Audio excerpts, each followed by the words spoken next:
सबैलाई मिठो सम्झना। मनको स्पन्दबाट लामो सुस्केर लिएर अटुट मायाका कोसेलीहरू बोकेर अथाह पीडाका पहाड चिर्दै मनको मझेरीबाट पठाए सबैलाई मिठो सम्झना। यो बिरानो ठाउँमा कामको थकान र व्यस्तताले सधैँ सबैलाई सम्झिन सकिन। नभन्नु है पैसा कमाएर हामीलाई बिर्सियो।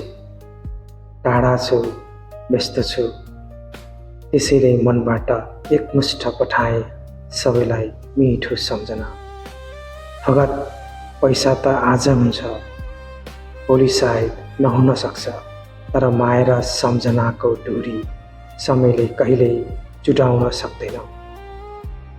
मेरो मनको अदालतमा सबैलाई न्याय हुन्छ, चाहे भेटिनेहरू होस् या छुटिनेहरू होस्, सम्झिनेहरू होस् या बिर्सनेहरू होस्, आफ्ना होस् या पराई, सबैलाई मिठो सम्झना। समय परिस्थितिले टाढा भए पनि दूरीले मनलाई कहिल्यै टाढा बनाउँदैन। म जहाँ छु, जस्तो छु, भगवानको कृपाले ठिक छु, त्यसैले मनको गहिराईबाट सबैलाई मिठो सम्झना।